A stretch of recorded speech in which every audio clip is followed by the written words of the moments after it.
नमो हरिघण्टाणम्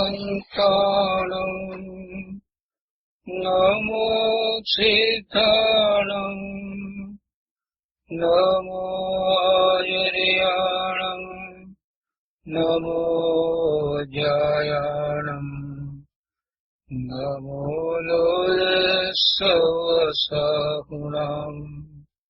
ऐसो पंचनमोकारो सर्वपावपणासनो मंगलानां संवेशे परमं हवै मंगलम् अज्ञानतिमिरन्दाना ज्ञानाञ्जनशलाकया नेत्रयोन्मिलितं येन तस्मै श्रीगुरुवे नमः। मुखादेव्याकुक्षिरत्नम् शब्दजितवर्यात्मजम् राजचन्द्रहं वन्दे तत्त्वलोचनदायकम् प्रभु तत्त्वलोचनदायकम्।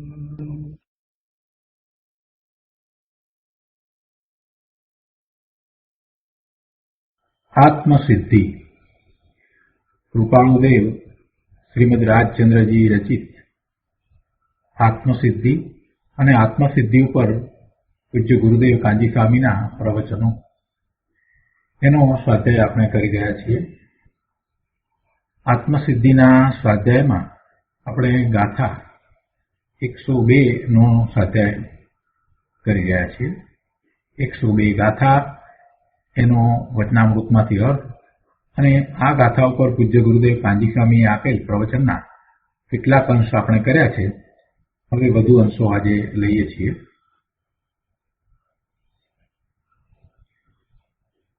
આત્મસિદ્ધિ ઉપર પૂજ્ય ગુરુદેવ કાંજી સ્વામીના પ્રવચન આ પુસ્તકમાં પાના નંબર 343 ઉપર અહીંયા કહે છે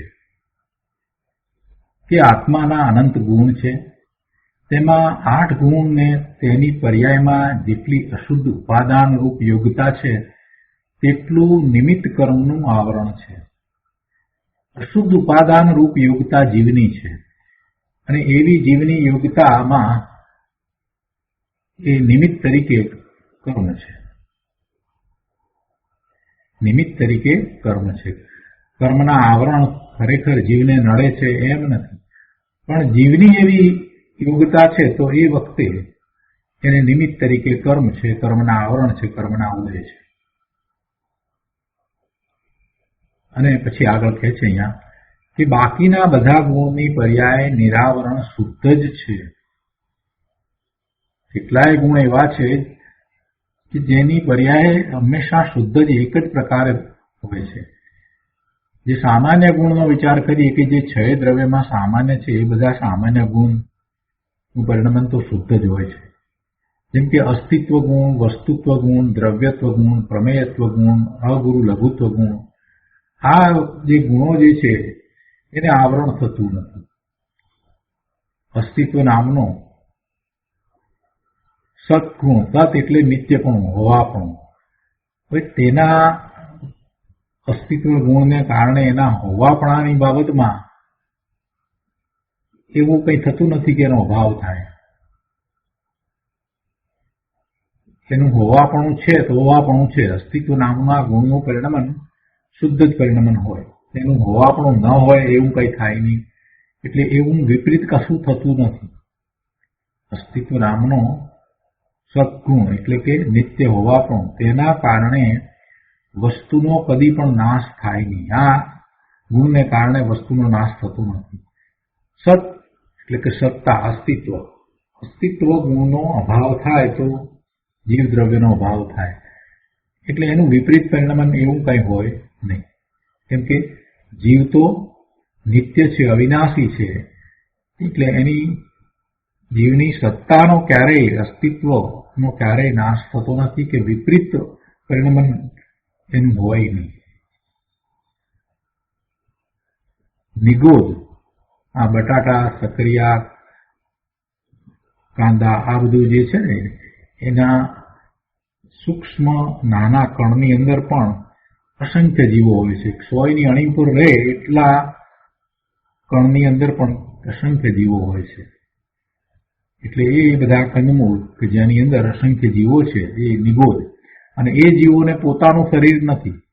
એક શરીરમાં કેટલાય જીવો હોય એટલે એ નિગોદના જીવો કે જે એક શરીરમાં અસંખ્ય જીવો હોય અને એ જીવો આપણે શ્વાસ લઈને મૂકીએ એટલામાં તો 18 ભાવ કરે. જન્મ મરણ જન્મ મરણ જન્મ મરણ જન્મ મરણ, બીજું કાંઈ કરતા નથી. બિચારા દુઃખી છે. જન્મ અને મરણ થાય એટલે કોઈ પણ જીવને દુઃખ તો થાય જ.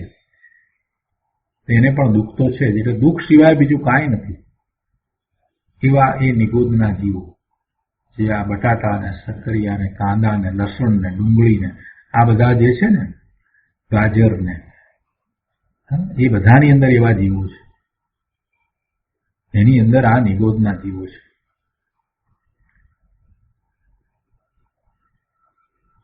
એમાં જાય અથવા તો આ એકેન્દ્રિય જે બેક્ટેરિયા વગેરે છે કે જેને પોતાનું શરીર છે, અથવા તો આ બીજા ઝાડપાન વનસ્પતિકાય વગેરે જેને પોતાનું એક શરીર છે એવા એકેન્દ્રિય વાળા એવી યોનિમાં જીવ જઈ ચડે. છતાં પણ ત્યાં પણ તેના અમુક ગુણો સિવાય બધા ગુણો પ્રગટ દશામાં પણ શુદ્ધ છે. પ્રગટ દશામાં પણ શુદ્ધ છે. અપ્રગટ દશામાં એટલે અંદરમાં શક્તિ રૂપે તો બધા જ ગુણ શુદ્ધ જ છે. એમ કહેવું છે કે પ્રગટ દશામાં પણ શુદ્ધ છે. દર્શન ગુણ, જ્ઞાન ગુણ, વીર્ય ગુણ ઉપર ગમે તેટલું આવરણ આવે છતાં અનંતમાં ભાગે તે ગુણો ઉઘાડા રહે છે. એમ નથી કે એ બિલકુલ એ ગુણો છવાઈ જાય, એની પર આવરણ આવી જાય, એમ નથી થતું. આપણને એમ થાય કે આવી દશાની અંદર ક્યાં એને જ્ઞાન થાય. ના, એમ નથી.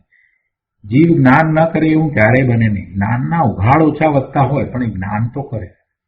નિગોદમાં હોય તો પણ એવી દશા છે તો પણ એને અક્ષરના અનંતમાં ભાગે જ્ઞાન થાય.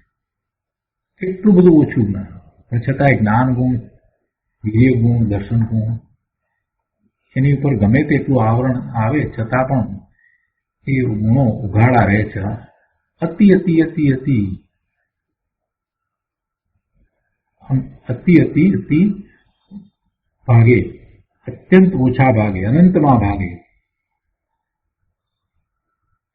એ ગુણો ઉઘાડા રહે છે.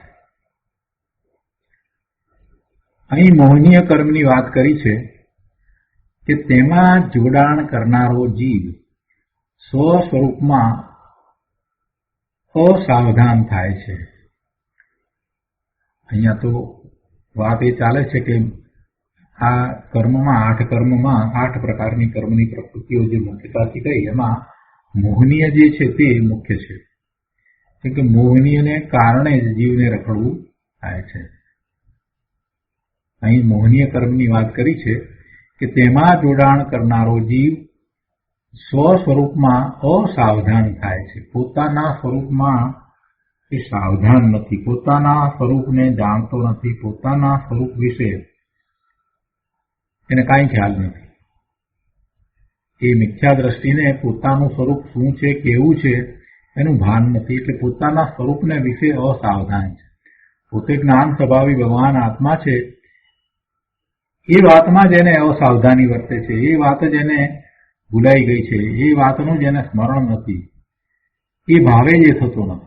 પોતે ભગવાન આત્મા ત્રિકાળ જ્ઞાન સ્વરૂપ છે તો એવા જ્ઞાન ભાવે થતો નથી. એટલે સ્વ સ્વરૂપમાં અસાવધાન થાય છે.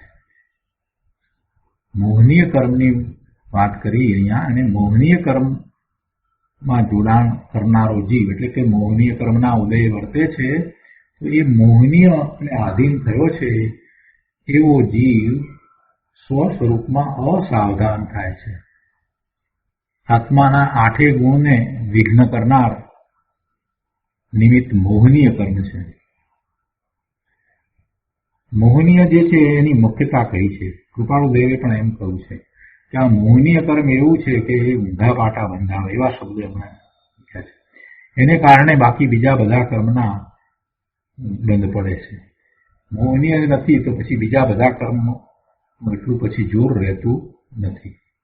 એ વાત કૃપાળુદેવે કરી છે. કેમ કે એ કર્મના ઉદય સાથે જોડાતા જીવને ભ્રમણા થાય છે. જીવ ભૂલ કરે છે, અને ભૂલ કરે છે તો પછી એ રાગ દ્વેષના ભાવે થાય છે. રાગ દ્વેષના ભાવે થતા એને કર્મના બંધ પડે છે. એટલે એમ પછી નવા બંધ પડે છે, અને ફરી પાછળ એ જેવા કર્મના બંધ પડ્યા છે એવા સંયોગો એને પ્રાપ્ત થાય છે. ફરી પાછો એમ એની સાથે જોડાય છે. પણ આનું કારણ શું? તો કે એની ભ્રમણા, એની મિથ્યા માન્યતા, ખોટી માન્યતા. એને ભ્રમણા છે. શું ભ્રમણા છે? પોતાના સ્વરૂપ વિશે ભ્રમણા છે. પોતાના સ્વરૂપને જેમ છે તેમ જાણતો નથી. એ મોટી ભ્રમણા, એ મોટી ભ્રમણા. અને એટલે પછી ભૂલ થાય છે. જો એક વખત પોતાના સ્વરૂપને અનુભવ સહિત જાણી લે તો પછી કોઈ ભૂલનો પ્રશ્ન નથી. જે ભૂલ થાય છે તેનું કારણ શું છે? પોતાના સ્વરૂપ વિશે ભ્રમ છે. પોતાના સ્વરૂપ વિશેનો ભ્રમ જો દૂર થઈ જાય, એટલે કે સમ્યક તો થાય, તો પછી જીવને બીજા કોઈ કર્મ નડતા નથી. આ મોટામાં મોટું નડવાવાળું કર્મ જો કોઈ હોય તો મોહનીય કર્મ છે. અને એ નડે છે એમાં એ ખરેખર તો જીવનો પોતાનો દોષ છે. કેમ કે મોહનીય કર્મના બંધ તો દરેક જીવને અનાદિથી છે. જ્યાં સુધી મોક્ષ માર્ગમાં આવતો નથી ત્યાં સુધી એને છે જ એવા બંધ. છતાંય એવા મોહનીય કર્મનો ઉપશમ કરીને, ક્ષયોપશમ કરીને, ક્ષય કરીને, સમ્યક્ત્વ પ્રગટ કરીને પછી આગળ વધીને કેવળ જ્ઞાન પ્રગટ કરીને મોક્ષે ઘણા જીવો ગયા છે. અનંત જીવો મોક્ષે ગયા છે. એટલે કાંઈ એને કાંઈ ધર્મ ન કરવા દે એવું પણ નથી. દોષ જીવનો પોતાનો છે. અને એ દોષને કેવી રીતે દૂર કરવો, ત્યારે એમ સમજાવ્યું કે પહેલા તો મોહનીય કર્મ છે એને કારણે ભ્રમમાં રહ્યો છે, તો એને તું પહેલા સમજ. એને તું સમજ. જીવ પોતે અનાદિથી જે ભૂલ કરતો આવ્યો છે, પણ એને એ ભૂલ કરે છે એ એને ખ્યાલ નથી. શું ભૂલ કરે છે? તો કે પોતે જ્ઞાન સ્વભાવી ભગવાન આત્મા છે એવું એ માનતો નથી, અને પોતાના અસ્તિત્વને, પોતાના સ્વરૂપને જેમ છે તેમ એ સ્વીકારતો નથી. આ મોટામાં મોટી ભૂલ છે. એટલે પછી પોતાના સ્વરૂપને એ કોઈના સંબંધે માને છે, પોતાના સ્વરૂપને પરાધીન માને છે, અને એમ એ રાગ દ્વેષના ભાવે થાય છે. પહેલી તો આ વાતને એને સમજવાની છે ને પછી ભૂલને દૂર કરવાની છે. જ્ઞાન કરતા પછી ભૂલ દૂર થાય છે. જ્ઞાનનો ઘણો ઉઘાડ હોય, એટલે કે જે દ્રવ્યશ્રુત છે તેનો અભ્યાસ હોય, આ શાસ્ત્રનો અભ્યાસ હોય, તો એવો જ્ઞાનનો ઘણો ઉઘાડ હોય તો જ આત્મજ્ઞાન થાય. અને ઓછું જ્ઞાન, એવા દ્રવ્યશ્રુત એટલે કે શાસ્ત્રનો અભ્યાસ ઓછો હોય તો આત્મજ્ઞાન ન થાય એમ નથી. આત્મજ્ઞાન વસ્તુ જુદી છે. આ દ્રવ્યશ્રુતનો અભ્યાસ છે એ વસ્તુ જુદી છે, અને આત્મજ્ઞાન એ વસ્તુ જુદી છે. આત્મજ્ઞાન તો પોતાના આત્માનું જ્ઞાન, એટલે કે પોતાનો આત્મા જેવો છે તેવો અનુભવવો એવું આત્મજ્ઞાન. અને એવું આત્મજ્ઞાન થતા પહેલા જીવોને આત્મા વિશેની સાચી સમજ હોય છે, અને આવી સાચી સમજ એને આ શાસ્ત્રના જ્ઞાન દ્વારા પ્રાપ્ત થાય છે. પણ એમ નથી કે શાસ્ત્રનું ખૂબ જ્ઞાન કરે એટલે એને આત્મજ્ઞાન થઈ જાય, એમ નથી. અને એમ પણ નથી કે શાસ્ત્રનું ઓછું જ્ઞાન હોય, બહુ બધી સૂક્ષ્મતાઓ ન જાણતો હોય, બહુ બધા ન્યાયને, વ્યાકરણને, આ બધાને ન સમજતો હોય, ને બહુ જાણતો ન હોય, તો પણ એને આત્મજ્ઞાન થઈ શકે છે. એટલે આત્મજ્ઞાન એ જ જ્ઞાન છે. અને એવું જ્ઞાન નથી થતું, એવું જ્યાં સુધી જ્ઞાન નથી થતું, એટલે પોતાના સ્વરૂપનું જ્ઞાન ભાન નથી થતું, એટલે સ્વરૂપને વિશે જ્યાં સુધી ભ્રમ રહે છે ત્યાં સુધી જીવને રખડવાનું થાય છે. જ્ઞાનાવરણીય કર્મ એ કંઈ જ્ઞાનને વિપરીત કરતું નથી. કોઈ એમ કહે ને કે શું થાય, જ્ઞાનાવરણીય કર્મના ઉદય છે એટલે હવે શું થાય, એમને જ્ઞાન થતું નથી. પણ જ્ઞાન નથી થતું એટલે જ્ઞાનના ઉઘાડ ઓછા છે, પણ જ્ઞાનાવરણીય કર્મ કઈ જ્ઞાનને વિપરીત કરતું નથી, એટલે એમ ઊંધું જ્ઞાન કરાવતું નથી કે આ આમ છે. રાત હોય તો દિવસ કેવડાવે એવું ઊંધું જ્ઞાન કરાવતું નથી. જીવને અજીવ કેવડાવે એવું કઈ ઊંધું જ્ઞાન કરાવતું નથી. એ ઊંધું જે છે, વિપરીતતા જે છે, એ તો એને લીધે છે, એ તો પોતાના ભ્રમને લીધે, એટલે કે મિથ્યાત્વને કારણે છે. જ્ઞાનાવરણીય કર્મ કઈ જ્ઞાનને વિપરીત કરતું નથી. જ્ઞાનનો ઉઘાડ ઓછો હોય કે વધારે હોય, હીન હોય કે અધિક હોય, તો તે ગુણ દોષનું કારણ નથી. એટલે કે એને કારણે થઈ અને એને કાંઈ દોષ આવી પડે છે એમ નથી, વિપરીતતા થાય છે એમ નથી. જ્ઞાનાવરણીયનો ઉઘાડ તે નિજરાનું કે મોક્ષનું કારણ નથી. બે વાત સાથે લીધી છે. જ્ઞાનાવરણીયનો ઉઘાડ એટલે જ્ઞાનાવરણીય કર્મો જાય તો કઈ નિજરા થઈ જાય કે મોક્ષ થઈ જાય એમ પણ નથી. પણ દર્શન મૌનીય કર્મનો ઉપશમ, દર્શન મૌનીય કર્મનો ઉપશમ કે ક્ષયોપશમ પુરુષાર્થ વડે કરે ગુણ પ્રગટે છે. મિથ્યાત્વ જાય છે, મિથ્યા માન્યતા જાય છે, તેથી મિથ્યા જ્ઞાન પલટીને સુજ્ઞાન થાય છે. જે કંઈ જ્ઞાન એ કરતો તો એ જ્ઞાન ક્રિયા તો એની ચાલુ જ હતી. વર્તમાનમાં દરેક જીવ મિથ્યાત્વ સહિત પહેલા ગુણસ્થાનની દશામાં આવે ત્યારે એને શું હોય છે? મિથ્યાત્વ હોય છે તો એને જ્ઞાન તો થતું જ હોય છે. જ્ઞાન તો કરે જ છે, બધા જ જ્ઞાન તો કરે છે, નથી કરતા એમ નથી. દરેક સમયે સમયે જીવ જ્ઞાન તો કરે જ છે. તો પછી અને કેટલાકને તો એવું પણ છે કે બુદ્ધિ પણ સારી મળી હોય છે, મોટા ફિલોસોફર થયા હોય, તે છતાં પણ કર્મ બંધ કરે છે, સમ્યક તો નથી. એટલે કે દર્શન મૌનીય કર્મ જે છે એને લઈને, એટલે એની સાથે જોડાઈને એને આધીન એ જીવ જે કંઈ જ્ઞાન વગેરે કરે છે એ જ્ઞાનમાં એને વિપરીતતા દેખાય છે.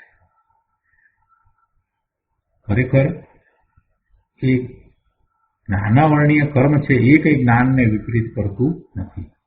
દર્શન મૌનીય કર્મનો ઉપશમ કે ક્ષયોપશમ પુરુષાર્થ વડે કરે ગુણ પ્રગટે છે. તેથી મિથ્યા જ્ઞાન પલટીને સુજ્ઞાન થાય છે અને મોક્ષ સ્વભાવ પ્રગટ થાય છે. આત્મ અનુભવ વિના જ્ઞાનાવરણીય કર્મનો ઘણો ઉગાડ હોય અને હજારો શાસ્ત્ર કંઠસ્થ હોય, ખૂબ જાણ્યા હોય, બધું બરાબર કહી શકતો હોય, મોટો પંડિત હોય, છતાં તે સંબંધી આત્માને ગુણ નથી, આત્માને લાભ નથી. ગુણ નથી એટલે લાભ નથી. મોટા પંડિત હોય, ઘણું જાણતા હોય, કેટલો બધો અભ્યાસ હોય, વ્યાકરણ પણ એટલું જાણતા હોય, એટલું સંસ્કૃત પણ આવડતું હોય ને એટલી અર્ધમાગધી ભાષા પ્રાકૃત પણ આવડતું હોય ને બધું બરાબર હોય, અને આવા અર્થ પણ કરતા હોય, આ બધું હોય, એવો ઉઘાડ હોય. જ્ઞાનાવરણીયનો ક્ષયોપશમ એવો હોય એટલે એવો હોય ઉઘાડ. પણ કે છે કે એથી આત્માને લાભ થાય એમ નથી. હજારો શાસ્ત્રો કંઠસ્થ હોય છતાંય તે સંબંધી આત્માને ગુણ નથી, એટલે એથી આત્માને લાભ નથી. તેમ તેના આવરણથી આત્માનો દોષ નથી. તો શું વાત છે? તો કહે છે કે મોહની એને કારણે થઈ અને જીવ ભ્રમમાં રહે છે, ભ્રાંતિમાં રહે છે, અને ભ્રાંતિ એ જ મોટામાં મોટો રોગ છે. કૃપાળુદેવે એમ કહ્યું છે ને, ભ્રાંતિ સમાન બીજો કોઈ રોગ નથી. આત્મગુણનો ઘાતક અશાંતિ ઉત્પન્ન કરવામાં નિમિત્ત એ મોહ કર્મ છે. આત્મગુણનો ઘાતક, આત્મા જેવું સ્વરૂપ છે એવા સ્વરૂપે પોતે થવો જોઈતો હતો એમ નથી થઈ શકતો, તો એમાં એને પોતાને ભ્રમ છે, અને એ ભ્રમ એ મોહનીય કર્મના નિમિત્તે છે. એટલે આત્મગુણનો ઘાતક અશાંતિ ઉત્પન્ન કરવામાં પોતાને જ્યાં સુધી પોતાના સ્વરૂપનું ભાન જ્ઞાન નથી, અનુભવ નથી, ત્યાં સુધી અશાંતિ જ છે ને. ત્યાં સુધી શાંતિ ક્યાં છે? એટલે છે કે આત્મગુણનો ઘાતક અશાંતિ ઉત્પન્ન કરવામાં નિમિત્ત મોહ કર્મ છે. શુભાશુભ રાગમાં રોકાવું એ જ બંધનો પંથ છે. આત્માના યથાર્થ શ્રદ્ધા, જ્ઞાન અને જ્ઞાનની સ્થિરતાનો પુરુષાર્થ કરવાથી તે મોહ કર્મનો અભાવ થાય છે. આ મોહ કર્મની વાત તો કરી, પણ પછી મોહ કર્મનો અભાવ કેવી રીતે થાય, સમ્યક તો કેવી રીતે પ્રગટે, તો એની વાત પણ અહીંયા સમજાવી છે. કેમ કે હવે તો મોક્ષનો ઉપાય સમજાવી રહ્યા છે ને, એટલે બધું જે રીતે જે ક્રમમાં કરવું જોઈએ, જે રીતે આખો પુરુષાર્થ થવો જોઈએ, એ અહીંયા સમજાવવામાં આવ્યો છે. પહેલી શરૂઆત જ ત્યાંથી કરી કે ભાઈ તને એવો ભ્રમ ચાલ્યો જાય, એટલે કે મોહનીના ઉદય વર્તે છે એની સાથે તું જોડાય નહીં, અને તારા આત્માના સ્વરૂપને તું જેમ છે તેમ યથાર્થ અનુભવ સહિત જાણે. આ ત્યાંથી ધર્મની શરૂઆત થાય, એટલે સમ્યક દર્શનથી ધર્મની શરૂઆત થાય. તો એવું સમ્યક દર્શન પ્રગટ કઈ રીતે થાય અને કઈ રીતે આ મોક્ષ માર્ગમાં આગળ વધાય એની વાત અહીંયા તો કરી છે. એ છે કે આવા મોહ કર્મને પુરુષાર્થ વડે જીવ ટાળે એ શક્ય છે. કઈ રીતે થાય? એ છે કે આત્માના યથાર્થ શ્રદ્ધા, જ્ઞાન અને જ્ઞાનની સ્થિરતાનો પુરુષાર્થ કરવાથી તે મોહ કર્મનો અભાવ થાય છે.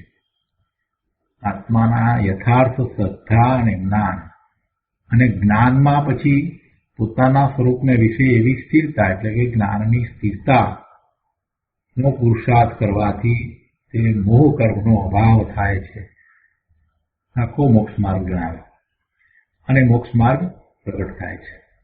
મોહ કર્મને પુરુષાર્થ વડે જીવ ટાળે તે ઉપચાર કથન છે. મોહ કર્મ તે હું નથી એમ સ્વ પર ધર્મને જાણીને સાચા અભિપ્રાય વડે જ્ઞાન માત્ર સ્વભાવમાં જીવ ટકે ત્યારે દર્શન મોહ કર્મનું ટળવું થાય છે. પહેલા તો આ મોક્ષ માર્ગ આખો સમજાયો, અને પછી હવે એ ખરેખર એ સમ્યક્ત્વ કઈ રીતે પ્રગટ થાય, એટલે મોહનીય કેવી રીતે જાય, તો એ સમજાવતા અહીંયા કહે છે કે મોહ કર્મને પુરુષાર્થ વડે જીવ ટાળે એમ કહેવું એ તો ઉપચાર કથન છે. ખરેખર શું કરી શકે છે, કેવી રીતે પુરુષાર્થ થાય છે, તો તે છે કે મોહ કર્મ તે હું નથી, મોહ કર્મ તે હું નથી એમ સ્વ પર ધર્મને જાણીને, પોતાના ધર્મને જાણીને, આ પોતે બીજાથી જુદો છે, પોતાના એ ગુણ નથી, પોતાનું એ કાર્ય નથી, એમ પોતાનો ધર્મ જાણે. અહીંયા પોતાનો ધર્મ કહેતા પોતાનામાં રહેલા ગુણોનું જે પરિણમન જે છે, પોતાનું જે શુદ્ધ સ્વરૂપ છે, એ જ પોતાનો ધર્મ છે. એટલે સ્વધર્મ અને પરધર્મ. પરધર્મ એટલે બીજાના ગુણને કારણે જેનો જે રીતે સ્વભાવ છે એને જાણે, અને આ ચેતન ભગવાન આત્મા એના ગુણને કારણે જે રીતે પરિણમી રહ્યો છે અને જે એનો સ્વભાવ છે, જ્ઞાન સ્વભાવ છે, એને જાણે. એમ સ્વ પર ધર્મને જાણીને સાચા અભિપ્રાય વડે જ્ઞાન માત્ર સ્વભાવમાં જીવ ટકે ત્યારે દર્શન મોહ કર્મનું ટળવું થાય છે. વસ્તુના સ્વરૂપને જેમ છે તેમ જાણે, વસ્તુના ધર્મોને જેમ છે તેમ જાણે, છ દ્રવ્યોના ધર્મોને જેમ છે તેમ સમજે જાણે. એટલે બીજા દ્રવ્ય સંબંધી કોઈ ભ્રાંતિ રહે નહીં, બીજા દ્રવ્યના પરિણમન સંબંધી એને કોઈ ભ્રાંતિ હોય નહીં. બધા દ્રવ્યોના પરિણમનને, બધા દ્રવ્યોની સ્વતંત્રતાને, એના પરિણમનની સ્વતંત્રતાને, એ બધાને જેમ છે તેમ જ્યારે એ જાણે છે, અને પછી વિશેષતાથી જીવ દ્રવ્યને એ બરાબર જાણે છે, અને પછી જે અભિપ્રાય બાંધે છે તે સાચો અભિપ્રાય હોય, અને એવો સાચો અભિપ્રાય કરીને જીવ પોતે જ્ઞાન સ્વભાવી છે, તો પોતાના જ્ઞાન માત્ર સ્વભાવમાં ટકે તો એને દર્શન મોહ કર્મનું ટળવું થાય, એટલે કે સમ્યક્ત્વ પ્રગટ થાય, દર્શન મોહનીય જાય. અને આમ દર્શન મોહનીય જતા પછી જે જ્ઞાન ભાવે એને નિર્મળ પરિણામ થયા એવા ભાવે એ ટકીને રહે છે, પોતાના સ્વરૂપને વિશે રહે છે, તો પછી એને એવું ચારિત્ર થાય છે, અને એ જ મોક્ષ માર્ગ છે. સમ્યક દર્શન, સમ્યક જ્ઞાન, સમ્યક ચારિત્ર રૂપે મોક્ષ માર્ગ છે. અને એમાં પછી એ જ રીતે આગળ વધતા વધતા એને કેવળ જ્ઞાન થાય છે. કેવળ જ્ઞાનમાં કઈ જુદા પ્રકારનો પુરુષાર્થ છે એમ નહીં, માત્ર એકાગ્રતા વધારે છે, ઉગ્રતા, પુરુષાર્થની ઉગ્રતા વધારે છે. બાકી તો પોતાના સ્વરૂપને વિશે જ એ પુરુષાર્થ કરે છે. કેવળ જ્ઞાનનો પુરુષાર્થ કઈ બીજી રીતે થાય છે એમ નથી. જે સમ્યક દર્શનનો પુરુષાર્થ છે એ જ પુરુષાર્થ કેવળ જ્ઞાનનો છે. સમ્યક દર્શનના પુરુષાર્થમાં જે એકાગ્રતા છે, જે ઉગ્રતા છે, એનાથી અસંખ્યાત ગણી એકાગ્રતા, ઉગ્રતા પોતાના પુરુષાર્થને વિશે જ્યારે કેવળ જ્ઞાન થાય છે ત્યારે એને હોય છે. એટલે આખો માર્ગ તો પોતાના સ્વરૂપમાં જ છે, બહારમાં ક્યાંય માર્ગ નથી. એટલે કહે છે કે પોતાના જ્ઞાન માત્ર સ્વભાવમાં જીવ ટકે ત્યારે દર્શન મોહ કર્મનું ટળવું થાય છે. શરીર એ હું, રાગ, દયા, પુણ્ય આદિ પરિણામ તે હું છું, એ મારા છે, એ આદિ અનેક પ્રકારે પરમા આત્મબુદ્ધિ થવી તે જ્ઞાનાવરણીય કર્મના કારણે નથી. બહુ સ્પષ્ટ અહીંયા કહ્યું છે. એવી બુદ્ધિ થાય કે આ શરીર ને આત્મા એ બંને ભેગા જ છે, અથવા તો આ શરીર રૂપે હું છું, આત્માથી શરીર જુદું નથી. એ જ રીતે આ જે શુભભાવ છે તે મારો છે, આ દયા દાનના ભાવ એ બધા પુણ્યના પરિણામ એ બધા મારા છે, એ પણ હું છું, એ મને પ્રાપ્ત છે, એ મારા છે, એ મને ઈષ્ટ છે, એ મને ઉપકારી છે. એમ અનેક પ્રકારે એ પરમા આત્મબુદ્ધિ થવી, પોતે જેમાં છે નહીં એમાં પોતાને સ્થાપવું. પોતે આત્મા આ પરના લક્ષ્ય થતા ભાવમાં નથી, એ પરભાવથી પોતે જુદો છે. અને આ પર એવું શરીર, પૂતગળનો સ્કંદ એવું શરીર, એનાથી પણ એ જુદો છે. છતાંય એ શરીરમાં એકત્વ કરવું, આત્મબુદ્ધિ સ્થાપવી, એ શરીર રૂપે હું છું એમ. આ હૃદય મારું ચાલે છે, આ મારા શ્વાસ ચાલે છે, આવો જે ભાવ છે એ ભાવ શું છે? એ પરમા આત્મબુદ્ધિ છે, એ જળમાં આત્મબુદ્ધિ છે. બહુ અઘરું પડ્યું. આ મારું હૃદય ચાલે છે, આ મારા શ્વાસોશ્વાસ ચાલે છે, એટલે હું જીવું છું. આવી જે ભ્રાંતિ છે, જળના જે કાર્યો થઈ રહ્યા છે એ જળના કાર્યોને પોતાના માનવા અને પોતાનું સ્વરૂપ એ જળના કાર્યોમાં સ્થાપવું, કે પોતે એ રૂપે છે. આ હૃદયના ધબકારા જે થઈ રહ્યા છે, આ બધા વિચારો મનમાં આવે છે, આ બધું એ રૂપે હું છું, એવી જે માન્યતા એ મિથ્યા માન્યતા છે. એ શરીર રૂપે હું નથી, એવા વિકલ્પ રૂપે પણ હું નથી, આ હૃદયના ધબકારા અને શ્વાસોશ્વાસ રૂપે પણ હું નથી. ભગવાન આત્માને એમાંનું કાંઈ નથી. એ બધું પૂતગળ છે ને પૂતગળના પરિણામ છે. ભગવાન આત્માને ક્યાં શ્વાસની જરૂર છે? ભગવાન આત્માને ક્યાં વિકલ્પની જરૂર છે? ભગવાન આત્માને કોઈની જરૂર નથી. એ તો પરમ નિરપેક્ષ તત્વ છે. શુદ્ધ ભગવાનનો વિચાર કરવો. શુદ્ધ ભગવાનને શરીરની જરૂર નથી ને હૃદયની જરૂર નથી, વાણીની જરૂર નથી, છતાંય પોતે પોતાના સ્વરૂપમાં કેવા આનંદમાં રહ્યા છે. એટલે ખ્યાલ આવશે કે આ એક પણ વસ્તુ મારી નથી, એના વિના મારું સ્વરૂપ છે.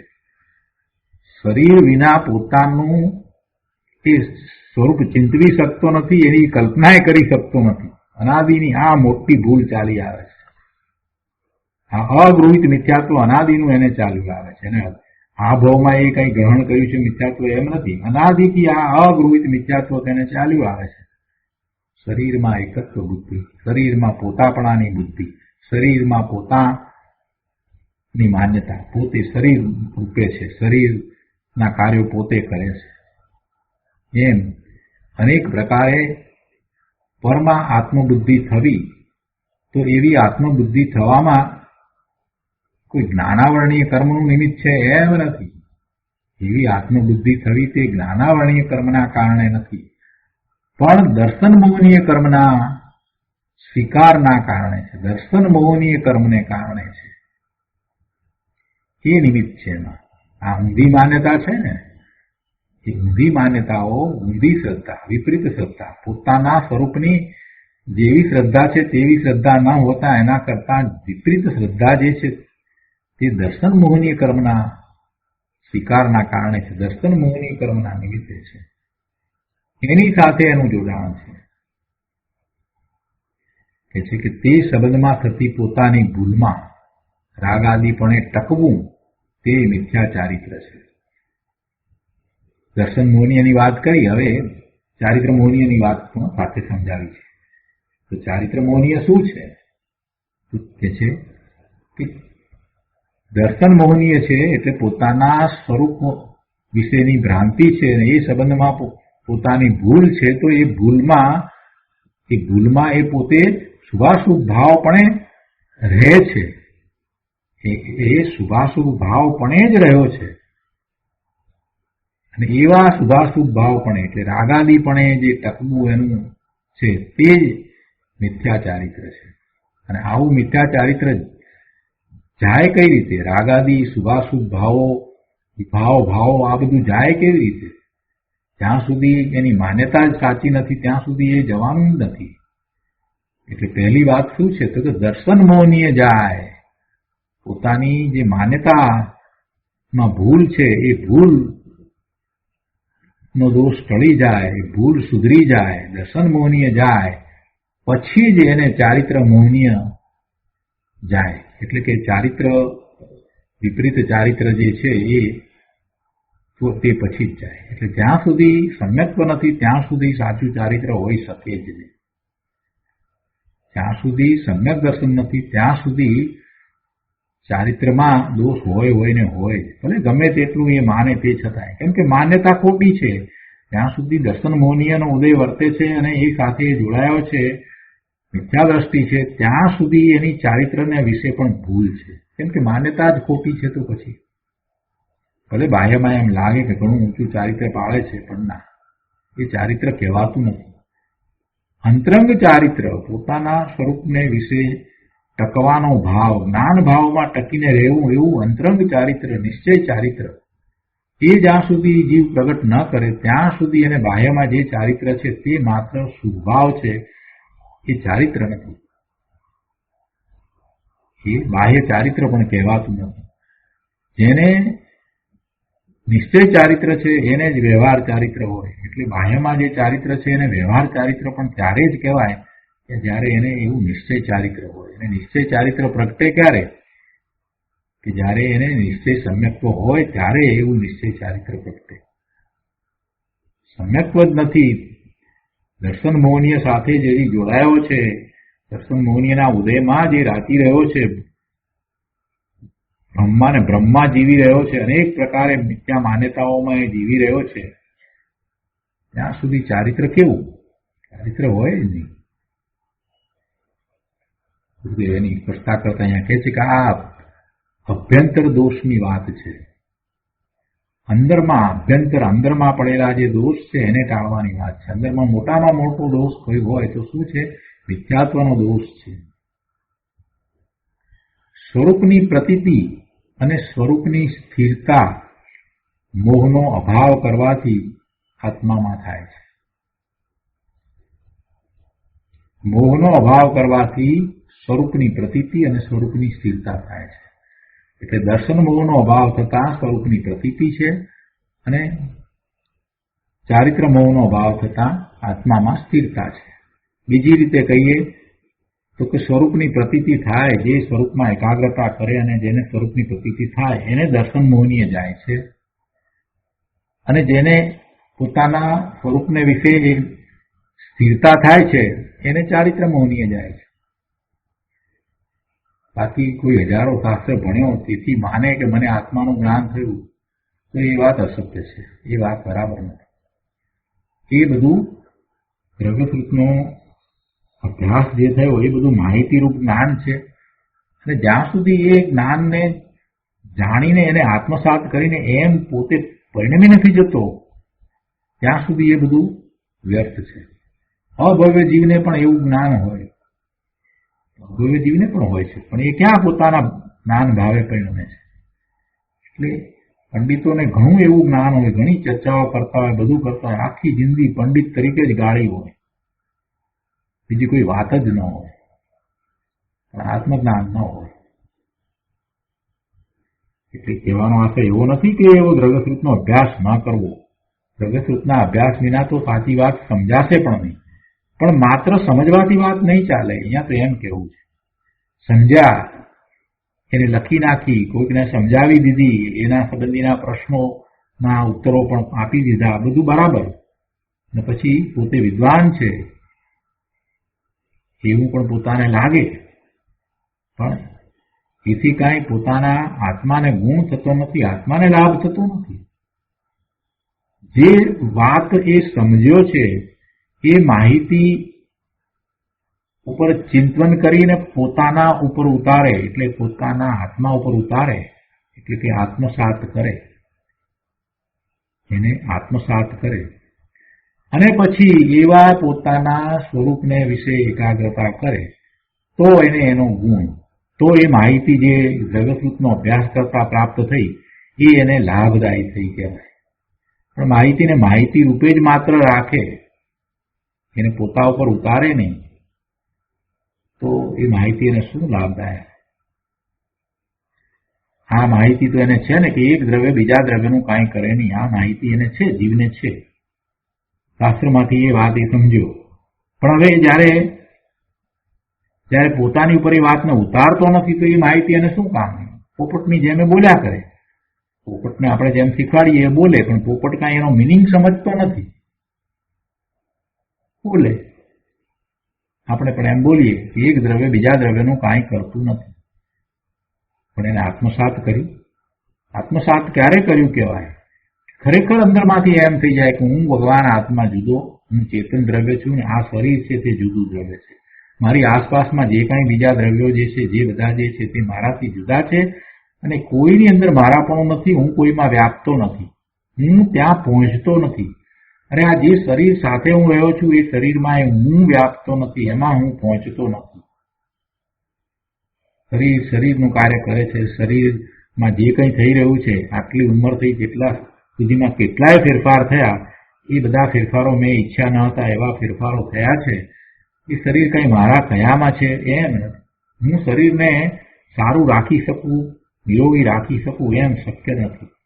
હું એનાથી જુદો ભગવાન આત્મા જ્ઞાન સ્વભાવી છું, અને હું જ્ઞાન કરી શકું, હું મારા પોતાનું જ્ઞાન કરી શકું, હું મને પોતાને અનુભવમાં આવું એવો છું, શરીરથી જુદો છું. શરીર જે છે એને મારે કાંઈ સંબંધ નથી. વર્તમાન પર્યાય મનુષ્યની છે તો મનુષ્યનું શરીર મળ્યું છે. એની પહેલાની પર્યાય તિર્યંચની હતી તો તિર્યંચનું શરીર હતું, એની પહેલા દેવની હતી તો દેવનું શરીર હતું. એમ અનેક શરીરો બદલાયા. એ બધા શરીરો બદલાયા, એમાંનું એક પણ શરીર મારું રહ્યું નહીં, અને એ પર્યાયો પણ કોઈ મારી હતી નહીં. એ દેવની પર્યાય હોય, તિર્યંચની, નારકીની, મનુષ્યની, કોઈ પર્યાય પણ મારી નથી. હું તો ત્રિકાળ ચેતન દ્રવ્ય છું, મારે એ બધા સાથે કાંઈ સંબંધ નથી. આવી માન્યતા એને થવી જોઈએ, આવું એને ચિંતન અંદરમાં ચાલવું જોઈએ. અને એવા પ્રસંગ બને એને પછી એ સહજ હોવું જોઈએ કે આ એક દ્રવ્ય બીજા દ્રવ્યનું કાંઈ કરતું નથી, તો નકામાના કોઈની ઉપર દોષારોપણ શા માટે કરવા? કોઈએ મારું બગાડ્યું ને કોઈએ મારું સુધાર્યું, આ બધી વાત ક્યાંથી આવી? એક દ્રવ્ય બીજા દ્રવ્યનું કાંઈ કરતું જ નથી. જે થાય છે તે થાય છે, માત્ર જોયા કર ને ભાઈ. આવી શિખામણ પોતે પોતાની જાતને જ્યારે આપે, દરેક સમયે સમયે એવી જાગૃતિ કેળવે, તો એને એમ કહેવાય કે અંશે એને એ વાતનો સ્વીકાર કર્યો કે એક દ્રવ્ય બીજા દ્રવ્યનું કાંઈ કરતું નથી. પણ બાકી પોપટની જેમ બોલે, સ્વાધ્યાય વખતે બોલે ને પછી તો કાંઈ નહીં, વર્તનમાં તો કાંઈ ફેર પડ્યો ન હોય. તો એવું એ દ્રવ્યશ્રુતમાંથી જે કાંઈ પ્રાપ્ત કર્યું છે માહિતી રૂપે, એ બધું વ્યર્થ છે, એ વ્યર્થ જાય છે. એને આત્મસાત કરવાનું છે, એને પ્રયોગમાં મૂકવાનું છે, એને સમજીને પોતાની ઉપર ઉતારવાનું છે, એટલે આત્મસાત એવું કહેવાય. એ મારી વાત છે. આત્માની વાત આવી હોય તો આત્મા આમ, આત્મા તેમ, આત્મા અનંત ગુણનો પિંડ, એવી બધી વાત કરે. અનંત ગુણનો પિંડ છે ભગવાન આત્મા, ત્રિકાળ નાયક છે, આમ બોલે. પણ એ પોતાની ઉપર ઉતારે નહીં. આત્મસાત કરવું એટલે શું? કે હું ભગવાન આત્મા જ્ઞાન સ્વરૂપ છું, હું ભગવાન આત્મા જ્ઞાન સ્વરૂપ છું, એકમાત્ર જ્ઞાન સ્વરૂપ જ છું, બીજું કાંઈ નથી, હું જ્ઞાન સ્વરૂપ છું. એમ પોતાની ઉપર ઉતારવું એનું નામ આત્મસાત કર્યું કહેવાય. અને પછી એમ છું તો વધારે આગળ ચિંતન એ રીતે જ ચાલે કે હું જ્ઞાન સ્વરૂપ છું તો બીજું કાંઈ છે જ નહીં, બીજું કાંઈ નથી, મને બીજું કાંઈ હોય નહીં. મને આ મનુષ્યની પર્યાય પણ નથી, ને આ શરીર પણ નથી, ને આસપાસના સંયોગો એ કાંઈ મારું છે નહીં, હું તો એકમાત્ર જ્ઞાન સ્વરૂપ છું. એમ વારંવાર એને દ્રઢતા થવા માંડે તો એમ સમજાય કે એને શાસ્ત્રના સ્વાધ્યાયમાંથી કાંઈક પ્રાપ્ત કર્યું છે. પણ આમાંનું કાંઈ જ ન થતું હોય તો પછી આ માહિતીરૂપ જ્ઞાન એને કાંઈ ગુણકારી થતું નથી. એમ અહીંયા ગુરુદેવનું કહેવું છે. એમ કહેવાનો આશય નથી કે તમે એવું જ્ઞાન ન કરો, દ્રગતયુગનો અભ્યાસ ન કરો, એવું કહેવાનો આશય નથી. કહેવાનો આશય આ છે. કહ્યું ને કે હજારો શાસ્ત્રો ભણ્યો તેથી માને કે મને આત્માનું જ્ઞાન થયું તો તે વાત જૂઠી છે. એમ કરીને વાત જે કરી તો એમાં કહેવાનો આશય શું છે આ સમજાયો. હા, આવો આશય છે. વિપરીત અભિપ્રાય રહિત અસંયોગી શુદ્ધ આત્માની યથાર્થ સત્ય પ્રતીતિ, તેનું નામ સમ્યક દર્શન છે. અનાદિની વિપરીત માન્યતાઓ ચાલી આવે છે, એનો અભિપ્રાય જ જુઠ્ઠો છે. જગત પ્રત્યેનો દ્રષ્ટિકોણ એનો જે છે ને એ સાવ ખોટો જુઠ્ઠો દ્રષ્ટિકોણ છે. જગતને એ જે દ્રષ્ટિકોણથી જુએ છે એ એનો ખોટો દ્રષ્ટિકોણ છે. જગત કેવું છે તો જગત તો 6 દ્રવ્યોનો સમૂહ છે. જગત તો 6 દ્રવ્યોનો સમૂહ છે અને દરેક દ્રવ્ય પોતે પોતાના કારણે પોતા દ્વારા પરિણમે છે, પરમ નિરપેક્ષ રહીને પરિણમે છે. એક દ્રવ્યને બીજા દ્રવ્યની જરૂર પણ નથી, એવું જગતનું સ્વરૂપ છે. પણ એનો અભિપ્રાય કેવો છે? એનો અભિપ્રાય એનાથી વિપરીત છે, તદ્દન વિપરીત છે. જગતના પદાર્થોને પોતે પરિણમાવી શકે છે એવો એનો અભિપ્રાય અનાદિનો ચાલ્યો આવે છે. એટલે કહે છે કે વિપરીત અભિપ્રાય છે તો એવા વિપરીત અભિપ્રાયને છોડીને વિપરીત અભિપ્રાય રહિત.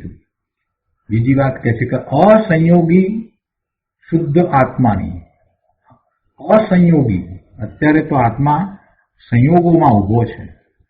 પૂર્વે જેવા ભાવ કર્યા હતા એવા ભાવ બંધ થયા અને પછી એને કારણે જળ કર્મ બંધાયા અને એ હૃદયમાં આવ્યા તો એ સંયોગો છે અત્યારે. એ સંયોગો જે છે તો એ સંયોગોમાં એ ઊભો હોવા છતાંય એ પોતે એનાથી સદાય નિર્લેપ છે. સંયોગો એના સ્વરૂપને સ્પર્શ્યા નથી, એવો પોતે ત્રિકાળ શુદ્ધ છે.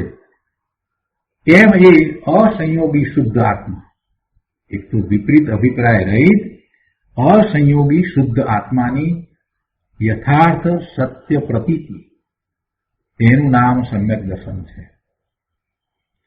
પોતાના જ્ઞાન સ્વરૂપ શુદ્ધ આત્માની પ્રતીતિ, જેમાં એનો અભિપ્રાય જગત પ્રત્યેનો અને પોતા પ્રત્યેનો અભિપ્રાય સમ્યક છે. સમ્યક કઈ રીતે કહેવાય? તો કે જે જીનેશ્વર ભગવાનની વાણીમાં જે આવ્યું છે એ પ્રમાણે જ છે તો એ સમ્યક છે. તો એવી પ્રતીતિ તે સમ્યક દર્શન છે. બહુ અદભુત વાત કરી છે ગુરુદેવે. આમાં તો શાસ્ત્રોના સાર ભરી દીધા છે બહુ. કેટલાય શાસ્ત્રોનો અભ્યાસ તમે ન કર્યો હોય અને માત્ર આ આત્મસિદ્ધિ ઉપર પૂજ્ય ગુરુદેવ કાંજી સ્વામીના પ્રવચનોને તમે બહુ શાંતિથી ચિંતન મનન કરીને એને વાંચો, વિચારો અને એને એકલાને ફોલો કરો ને તો તમને કેટલાય શાસ્ત્રોની સમજ એમાંથી મળી જશે. આટલું કરવાથી પણ તમને જીવનમાં શાસ્ત્રોનો અભ્યાસ કરવાનો સમય ન મળ્યો હોય તો આ આટલું બરાબર સમજીને વ્યવસ્થિત રીતે કરવામાં આવશે અને એમાં જે વાત કરી છે ને એને બરાબર સમજમાં આવશે ને તો એમ જ થશે કે જાણે કે બધા શાસ્ત્રોનો પરમ આગળનો પણ આપણે આત્માના લક્ષ્ય અભ્યાસ કર્યો છે એવો ભાવ આવી જશે. એટલી બધી વાત આમાં તો ભરી ગઈ છે. અમને દર્શનની પણ વાત છે, કેવી રીતે પ્રાપ્ત કરવું એની પણ વાત છે, મોક્ષ માર્ગની પણ વાત છે, ક્યાં ભૂલ કરે છે એની પણ વાત છે. કેમ કે જે કંઈ કહેવાયું છે એની પાછળ જે ગાથાઓ પડી છે ને એ એવી છે. આત્મસિદ્ધિની ગાથાઓ એવી ભાવવાહી ગાથા છે એટલે એમાંથી ગુરુદેવે આ બધા અર્થ કાઢ્યા છે. નમસ્તી વાત નથી આવી. આત્મસિદ્ધિ બીજા બધાએ સમજાવી છે અને ગુરુદેવે સમજાવી એમાં બહુ મોટો તફાવત છે. આત્મજ્ઞાની સંત હોય એની દ્રષ્ટિ સ્વરૂપ તરફ રહેતી હોય એના ભાવ એવા જ નીકળે. અહીંયા કહે છે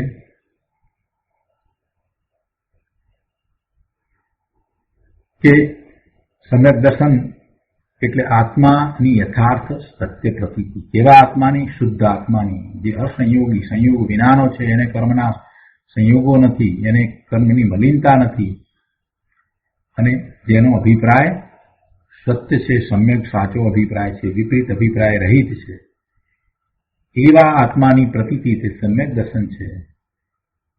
અને તે ગુણ પ્રગટ કરતા દર્શન મોહ અને અનંતાનુબંધી કસાય ટળી જાય છે. આવું સમ્યક દર્શન થતા દર્શન મોહ, મોહનીય કર્મના બે ભાગ, દર્શન મોહનીય અને ચારિત્ર મોહનીય. તો એમાં આ દર્શન મોહનીય કર્મ જે છે એ તો ટળે, પણ સાથે સાથે ચારિત્ર મોહનીય કર્મ છે એની પહેલી ચોકડી અનંતાનુબંધી કસાયની ચોકડી, અનંતાનુબંધી ના ક્રોધ, માન, માયા અને લોભ એ પણ સાથે જાય છે. સમ્યક દર્શન થતા દર્શન મોહનીય અને ચારિત્ર મોહનીય એ બંનેની પ્રકૃતિઓ જાય છે. એમાં ચારિત્ર મોહનીયની પહેલી અનંતાનુબંધી કસાયની ચાર જે છે પહેલી ચોકડી અનંતાનુબંધીના ક્રોધ, માન, માયા, લોભ એ જાય છે, અને દર્શન મોહનીય જાય છે. પહેલી વખત સમ્યક દર્શન પ્રગટ થતા એને ઉપસમ સમ્યક દર્શન હોય છે, પછી ક્ષયોપસમ થાય છે, સાહિક થાય છે. પણ એ દર્શન મોહનીય ગયું તો એકલું દર્શન મોહનીય જાય છે એમ નહીં, પછી એને અનંત ભાવ થાય. અનંત ભાવ થવાનું કારણ શું છે કે એવા ભ્રાંતિને કારણે એવા કર્મ બંધાય, એવા મિથ્યાત્વને કારણે કર્મ બંધાય કે જેને કારણે એના ઉદયમાં ફરી પાછા એવા સંયોગો આવ્યા હોય કે એને ચાન્સ જ ન મળે કે ભ્રમથી રહિત થાય. ફરી પાછો એ ભૂલો કર્યા કરે, એમાં બ્રહ્મા એમ અનંત કાળ કાઢે, એટલે એને અનંતાનુબંધી કસાય કયા છે. એવા અનંતાનુબંધી ક્રોધ, માન, માયા, લોભ છે. હવે એવા કસાય થતા નથી.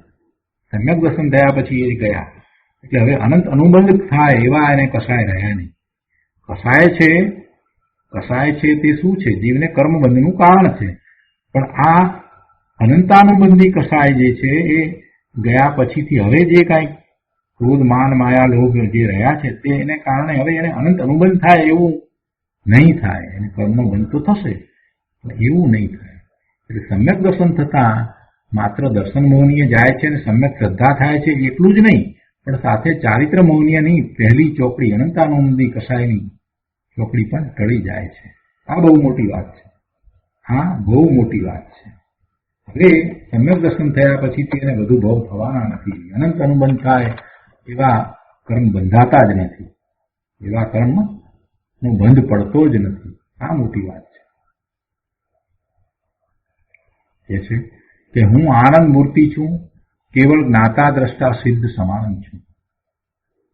એ સત સ્વભાવનો અનુભવ કરીને, એવા સ્વભાવની પહેલા દ્રઢતા કરીને પછી એવો જ અનુભવ કરીને પૂર્ણતાની પ્રતીત કરી એટલે કે પોતે પૂર્ણ છે, પોતે સર્વજ્ઞ સ્વભાવી છે, પોતે કેવળ દર્શન સ્વભાવી છે, પોતે સર્વદર્શી સ્વભાવી છે, એવું એને સમ્યક દર્શન થાય છે ત્યારે અંશે અનુભવ થઈ જાય છે. એટલે એમ પૂર્ણતાની પ્રતીતિ કરી અને શુભ અશુભ કસાય ભાવથી જુદો રહ્યો એ પ્રતીતિ જ મોહનો અભાવ કરીને પ્રગટ થઈ છે. આવી પ્રતીતિ મોહનો અભાવ થવાથી થઈ છે. દર્શન મોહનીયનો ભાવ થતા એવી પ્રતીતિ થઈ છે. પણ જ્ઞાનના ઉઘાડથી કદાચ હજારો લાખો શાસ્ત્ર ભણી જાય તો એવી પ્રતીતિ થાય એમ નથી. એટલે કહે છે કે પણ જ્ઞાનના ઉઘાડથી લાખો શાસ્ત્ર કદાચ ભણી જાય છતાં તેને અતિન્દ્રિય સ્વાનુભવની પવિત્ર દશા એટલે કે નિર્દોષ દ્રષ્ટિ ન થાય, એવી શ્રદ્ધા ન થાય. અને તેમ ન થાય ત્યાં સુધી તેનું બીજું બધું સ્વયં અપરાધ રૂપ છે. જ્યાં સુધી સમ્યક શ્રદ્ધા નથી થતી. સમ્યક શ્રદ્ધા કેવી રીતે થાય છે? પોતાના આત્માનું જ્ઞાન કરતા થાય છે. આ જે બહારનું જ્ઞાન જે કહ્યું, શાસ્ત્રનું જ્ઞાન કહ્યું, એ શાસ્ત્રનું જ્ઞાન તો એને સમજવા માટે છે, પોતાના સ્વરૂપને સમજવા માટે છે. એ શાસ્ત્રનું જ્ઞાન થાય એટલે એ એમ માની લે કે પોતે ધર્મ માર્ગમાં છે, તો એ એની મૂઢતા છે. જે શાસ્ત્રનો અભ્યાસ કરે છે એ એમ સંતોષ માની લે કે અમે તો શાસ્ત્રનો ઘણો અભ્યાસ કર્યો છે, તો અમે તો જ્ઞાની છીએ, તો એ એની મૂઢતા છે. શાસ્ત્રનું જ્ઞાન છે તે જ્ઞાન નથી, તે માહિતી છે. હવે એ માહિતીનો કેમ ઉપયોગ કરવો અને કેમ પોતાના આત્માનું જ્ઞાન કરવું એ એને સમજવાનું છે, અને એમ પછી પ્રયોગ કરવાનો છે. માત્ર શાસ્ત્રનું જ્ઞાન છે એ તો માહિતી રૂપ છે. સ્પષ્ટ અહીંયા કહે છે કે એમ લાખો શાસ્ત્રો કદાચ ભણી જાય, યાદ કરી લે, ગોખી નાખે, બીજાને પણ એ સમજાવી દે, કડકડાટ બોલી જાય બધું જ, છતાં તેને અતિન્દ્રિય સ્વાનુભવની પવિત્ર દશા પ્રગટ થતી નથી. અતિન્દ્રિય આનંદનો અનુભવ જેમાંથી થાય છે એવી દશા, અનુભૂતિની દશા, જે થતાં દ્રષ્ટિ નિર્મળ થઈ જાય છે, નિર્દોષ થઈ જાય છે. હવે કોઈ દ્રષ્ટિની અંદર કાંઈ દોષ રહેતો નથી. દ્રષ્ટિ એટલે શ્રદ્ધા, શ્રદ્ધામાં હવે દોષ નથી. એવી દ્રષ્ટિ નિર્મળ થાય છે. અને એમ નથી થતું ત્યાં સુધી તેને બીજું બધું સ્વયં અપરાધ રૂપ છે. બહુ સરસ રીતે વાત કરી છે. કોઈને બહારની ક્રિયાનો યોગ ઘણો હોય, ઘણો ક્રિયાનો યોગ હોય, બળ વીર્યનો ઉઘાડ ઘણો હોય, બળ પણ હોય, વીર્ય પણ હોય, નિર્ભય દેખાતો હોય, ભાલાથી વીંધી નાખે છતાં એને ભય ન થાય કે હુંકારો ન કરે, તો પણ તે શરીર આદિકનું બળ એ કાંઈ સમ્યક શ્રદ્ધા નથી, સમ્યક દર્શનનું કારણ નથી. કોઈ ઘણા કષ્ટથી તપ કરે, ઘણા પરિસર સહન કરે, તેનાથી પણ સમ્યક દર્શન એટલે આત્મજ્ઞાન પ્રગટ ન થાય. પણ જે શુદ્ધ ગુણ છે, જે શ્રદ્ધા ગુણ છે, પોતાની સ્વરૂપ વિશેની સાચી શ્રદ્ધા, પોતાનું શુદ્ધ સ્વરૂપ છે એની સાચી શ્રદ્ધા, સમ્યક શ્રદ્ધા, એવી શ્રદ્ધા ગુણ છે. તેને જેમ છે તેમ ઓળખીને હું જ્ઞાન આનંદ પૂર્ણ શુદ્ધ સ્વાધીન છું, એમાં જ મારી શાંતિ અને મારો આનંદ ભર્યો છે, એ જાતનું વેદન એ સમ્યક શ્રદ્ધા ગુણ વડે પ્રગટે છે. સમ્યક દર્શન થાય ત્યારે અતિન્દ્રિય આનંદનું વેદન હોય છે. એ વખતે એવી શાંતિનો અનુભવ હોય છે, અને એવી પોતાના સ્વરૂપ વિશેની શ્રદ્ધા થાય છે, જેમાં કોઈ દોષ હોતો નથી. આમ થતા હવે મોહ ટળ્યો કહેવાય, અને મોહ ટળવાથી સાચું સુખ આત્મજ્ઞાન દશા પ્રગટે છે. મોહ ટળતા હવે એને સાચા આનંદની પ્રાપ્તિ થાય છે, અને એવા જ્ઞાન આનંદ રૂપે પોતે ટકીને રહી જાય છે. એ જ ચારિત્ર છે, એ જ નિશ્ચય ચારિત્ર છે. બાકી બહારની ઘણી સગવડતા હોય, સાતા વેદનીનો ઉદય હોય તો ધર્મ થાય તેમ પણ નથી. આયુષ લાંબુ હોય તો ધર્મ થાય એમ પણ નથી. શરીરમાં રોગ ના હોય તો ધર્મ થાય, અને શરીરમાં શક્તિ ઘણી હોય તો જ આત્મજ્ઞાન કે ધર્મ સાધન થઈ શકે તો તેમ પણ નથી. ધર્માત્મા નિર્ધન રોગી ન જ હોય તેમ પણ નથી. ધર્માત્મા હોય એ પણ નિર્ધને હોય ને રોગી પણ હોય. પૂર્વના જે કર્મ કર્યા છે એના ઉદય આવ્યા છે, તો શરીરમાં રોગ વગેરે હોઈ શકે, ન હોય એમ નહીં. હા, જેને તીર્થંકર નામ ગોત્ર બાંધ્યું છે, અને જે તીર્થંકર જીવ છે એને એ ભાવમાં પરમ ઔદારિક શરીર જન્મથી જ મળે. એને કોઈ રોગ ન હોય, કોઈ ખામી શરીરને વિશે પણ ન હોય, બધું ઉત્કૃષ્ટ જ પ્રાપ્ત થયું. પણ જે સમ્યક દ્રષ્ટિ છે એને આપણે ધર્મી કહીએ છીએ, તો એવા ધર્મીને શરીરમાં વિપરીત સંયોગો હોય, રોગના સંયોગો પણ હોય, કેમ કે પૂર્વે જે ભાવ કર્યા હતા એ પ્રમાણે એને એવું શરીર પ્રાપ્ત થયું છે. પણ એને એના તરફ કઈ દુગંછા નથી કે આવો રોગ ક્યાંથી આવ્યો, આમ તેમ, એવી ગ્લાની નથી હોતી. એ એના જ્ઞાતા દ્રષ્ટા થઈને રહે છે કે આ પૂર્વ કર્મના ઉદયને કારણે આવ્યું છે તો આવ્યું છે, એને મારે શું છે, એનાથી હું તો જુદો ભગવાન આત્મા છે. એવી જ્ઞાનીની દ્રષ્ટિ હોય છે, ધર્મીની એવી દ્રષ્ટિ હોય, નિર્ધનતા હોય, ખાવાના સાંસા પડતા હોય. આવી દશા હોય, ખૂબ નિર્ધન કોઈ પણ ન હોય, તોય શું એને કાંઈ એમાં મૂંઝવણ થતી નથી. લક્ષ્મીથી મને કાંઈ ફાયદો નથી, કાંઈ નુકસાન નથી. હું તો મારા આત્માની લક્ષ્મી પ્રાપ્ત કરી ચૂક્યો છું. બસ ભગવાન આત્મા. ભગ નામ લક્ષ્મી, વાન એટલે લક્ષ્મીવાન. પોતાના સ્વરૂપની લક્ષ્મી જેને પ્રાપ્ત થઈ છે એવો ભગવાન આત્મા હું તો છું, એવી એની દ્રષ્ટિ હોય છે. અહીં તો કહેવું છે કે મોક્ષનો ઉપાય કોઈ બહારની સાથે અટકવારૂપ સંબંધ રાખતો નથી. મોક્ષનો ઉપાય કોઈ બહારની સાથે અટકવારૂપ સંબંધ રાખતો નથી. સાચી પ્રતીતિમાં વિરોધરૂપ નિમિત્ત માત્ર દર્શન મોહ કર્મ છે.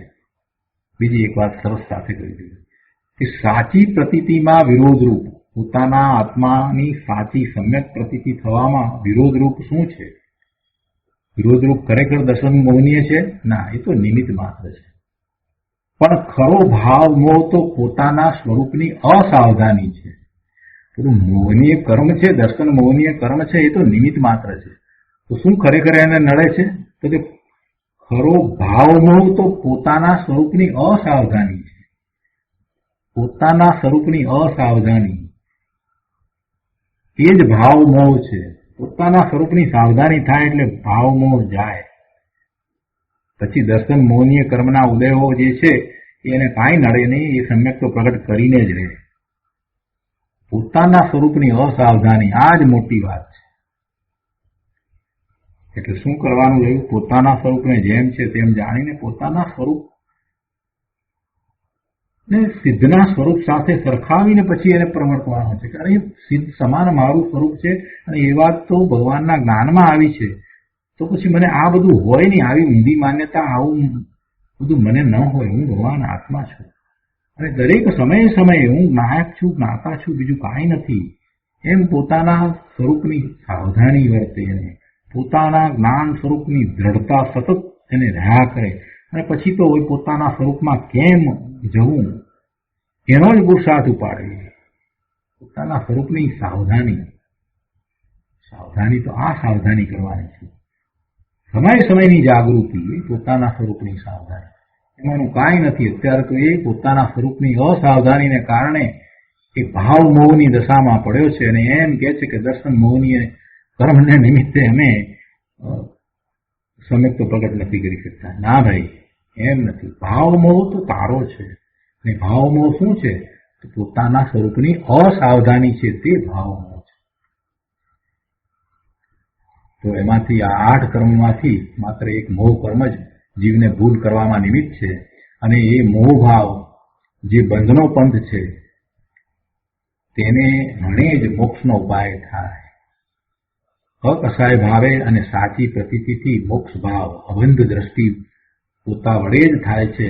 માટે તે ઉપાધિક ભાવ અને ઉપાધિનું નિમિત્ત કેમ હણાય તેની વિધિ હવે પછીની ગાથામાં આવશે.